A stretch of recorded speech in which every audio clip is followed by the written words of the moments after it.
Assalamualaikum warahmatullahi wabarakatuh. Di video kali ini kita akan membahas tentang dua hal. Yang pertama adalah mengapa anak usia sekolah dasar cenderung untuk tidak menyukai pembelajaran matematika. Kemudian yang kedua adalah bagaimana cara guru untuk membelajarkan matematika sehingga matematika ini disukai oleh anak khususnya di usia sekolah dasar. Harapannya dengan adanya video ini dapat memberikan referensi kepada guru atau calon guru tentang cara membelajarkan matematika yang baik sehingga siswa dapat menyukai pembelajaran matematika tersebut. Mari kita mulai dari pentingnya pembelajaran matematika.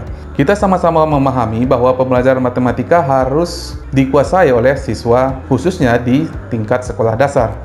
Karena sampai pada titik tertentu pembelajaran matematika ini akan dapat membantu mereka untuk menyelesaikan berbagai permasalahan-permasalahan di kehidupan sehari-harinya.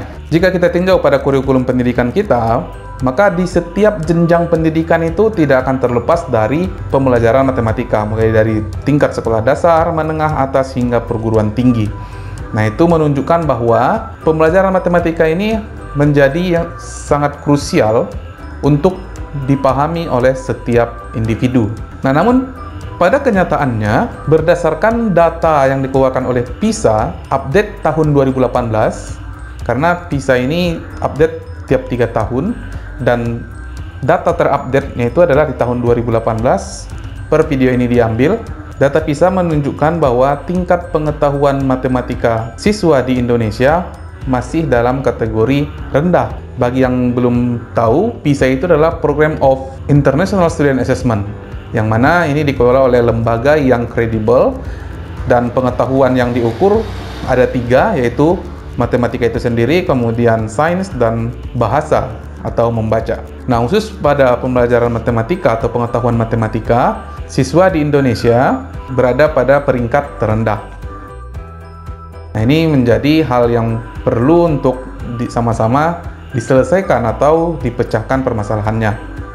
Nah, di sisi lain, ini berbanding lurus dengan minat siswa pada pembelajaran matematika. Ada banyak sekali penelitian yang menunjukkan bahwa siswa, khususnya di tingkat sekolah dasar, ini mengalami kecemasan atau kecenderungan untuk tidak menyukai yang namanya pembelajaran matematika. Nah, jika kita tinjau pada teori belajar Maslow, Maslow mengatakan bahwa ketika guru menginginkan siswa untuk mencapai tujuan pembelajaran, maka yang pertama dilakukan adalah membuat siswa merasa aman dan nyaman pada pembelajaran tersebut. Pada kenyataannya, siswa tidak merasa aman dan nyaman. Bahkan sebaliknya, mereka merasa cemas dan cenderung untuk tidak menyukai yang namanya pembelajaran matematika. Nah, bagaimana mungkin kita sebagai guru mengharapkan mereka akan mencapai tujuan pembelajaran matematika tersebut? Nah, ini adalah dua hal yang saling bertolak belakang. Maka mau tidak mau, mereka harus menyukai pembelajaran matematika terlebih dahulu agar tujuan pembelajaran matematika itu dapat tercapai. Nah, lalu apa penyebab siswa ini mengalami kecemasan atau kecenderungan untuk tidak menyukai pembelajaran matematika? Nah, dalam hal ini yang salah adalah guru. Kesalahannya adalah cara membelajarkan pembelajaran matematika tersebut. Seperti apa kesalahannya? Oke, sebelum kita jawab pertanyaan tersebut, kita coba untuk membahas dua hal dulu. Yang pertama adalah perkembangan kognitif siswa di tingkat sekolah dasar. Kemudian yang kedua adalah karakteristik pembelajaran matematika itu sendiri. Kita mulai dari perkembangan kognitif siswa sekolah dasar. Kita mengacu pada teori Piaget. Piaget menyatakan bahwa siswa di usia sekolah dasar yang notabene-nya itu di rentang usia 7-12 tahun ini berada pada kategori operasional konkret, di mana pada kategori operasional konkret ini siswa mengalami kesulitan untuk mengabstraksikan konsep-konsep yang bersifat abstrak. Jadi mereka cenderung untuk memahami hal-hal yang sifatnya real, konkret, atau nyata. Nah, di sisi lain, pembelajaran matematika ini bersifat abstrak, karena matematika itu tidak lebih dari hanya sebatas simbol-simbol yang mewakili objek-objek tertentu. Sebagai contoh, angka 2. Angka 2 ini tidak memiliki makna apa-apa ketika tidak ada benda atau objek yang melekat dengannya. Contoh, 2 mobil, 2 buah mangga, atau 2 buah rumah, dan seterusnya. Bahkan, contoh sederhananya, angka 2 ini bisa diwakili simbol seperti ini, atau seperti ini. Dan masih banyak lagi simbol-simbol yang mewakili angka 2. Nah, ini kan menunjukkan betapa abstraknya pembelajaran matematika. Sedangkan di sisi lain, siswa ini berada pada kategori operasional konkret, yang mana mereka cenderung untuk memahami hanya pada konsep-konsep yang bersifat konkret. Nah, kita kembali ke kesalahan guru tadi. Jadi, di mana bagian dari kesalahan cara membelajarkan guru tersebut? Nah, beberapa penelitian menunjukkan bahwa cara guru membelajarkan matematika itu cenderung pada pemaksaan terhadap pemahaman siswa untuk simbol-simbol matematika. Artinya, pembelajaran matematika yang bersifat abstrak ini dipaksakan untuk siswa yang notabene-nya mereka tidak memahami atau cenderung untuk tidak bisa menerima hal-hal yang abstrak. Maka dari itu, untuk menjembatani perkembangan kognitif siswa yang berada pada tahap operasional konkret dengan karakteristik matematika yang bersifat abstrak, dibutuhkan suatu cara untuk mempertemukan kedua hal yang berbeda ini. Salah satu caranya adalah dengan memanfaatkan media pembelajaran. Maka dari itu dapat dijawab pertanyaan yang tadi. Cara guru yang salah itu adalah guru tidak menggunakan media pembelajaran untuk membantu dalam pembelajaran matematika. Nah, jika kita meninjau teori Brunner tentang pembelajaran matematika, Brunner menyatakan bahwa ada 3 tahapan yang harus dilalui dalam membelajarkan matematika kepada siswa, khususnya pada siswa sekolah dasar.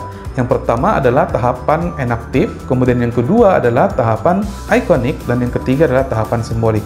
Tahapan enaktif itu penyampaian konsep-konsep matematika dengan melibatkan benda-benda nyata di sekitar siswa, yang mana dengan benda-benda nyata ini mereka bisa mengabstraksikan konsep-konsep matematika yang abstrak tersebut. Tahap yang kedua adalah tahap ikonik. Di tahap ikonik ini, benda-benda nyata tadi sudah bisa disajikan dalam bentuk media gambar, yang mana dalam hal ini prinsip media pembelajaran digunakan, yang mana media-media gambar itu akan mewakili objek-objek yang dijelaskan pada konsep-konsep abstrak di matematika tersebut. Nah, setelah melewati tahap enaktif dan ikonik, barulah masuk ke tahap simbolik. Baru masuk memperkenalkan simbol-simbol matematika kepada siswa. Nah, cara inilah yang harusnya dilakukan oleh guru dalam membelajarkan matematika, sehingga siswa tidak langsung dipaksakan untuk memahami yang namanya konsep-konsep yang bersifat abstrak dalam matematika. Nah, jadi kesimpulannya adalah, jika ditanya mengapa anak usia sekolah dasar ini cenderung untuk tidak menyukai pembelajaran matematika, maka jawabannya adalah karena adanya kesenjangan antara perkembangan kognitif mereka yang masih berada dalam kategori operasional konkret dengan karakteristik pembelajaran matematika yang bersifat abstrak. Kemudian ditambah lagi cara membelajarkan matematika oleh guru cenderung untuk tidak menggunakan media pembelajaran sebagai jembatan atau yang membantu dalam meminimalisir kesenjangan ini. Jika di tingkat sekolah dasar saja mereka sudah tidak menyukai pembelajaran matematika, maka bagaimana di tingkat menengah, atas, bahkan sampai ke perguruan tinggi? Maka mereka akan cenderung untuk menghindari yang namanya pembelajaran matematika. Nah, kemudian kesimpulan yang kedua, jika ditanya bagaimana seharusnya guru membelajarkan matematika sehingga siswa dapat merasa senang mengikuti pembelajaran matematika, maka jawabannya adalah mengacu kepada teori Brunner tadi. Ada tahapan enaktif, ikonik, dan yang terakhir baru ke simbolik. Jangan langsung ke tahap simbolik. Karena ketika disampaikan simbol-simbol, maka itu akan cenderung memaksakan konsep-konsep yang abstrak itu masuk ke dalam otaknya si siswa-siswa ini. Nah, itulah tadi alasan mengapa anak usia sekolah dasar cenderung untuk tidak menyukai matematika dan bagaimana guru harus membelajarkan matematika kepada anak usia sekolah dasar. Terima kasih. Wassalamualaikum warahmatullahi wabarakatuh.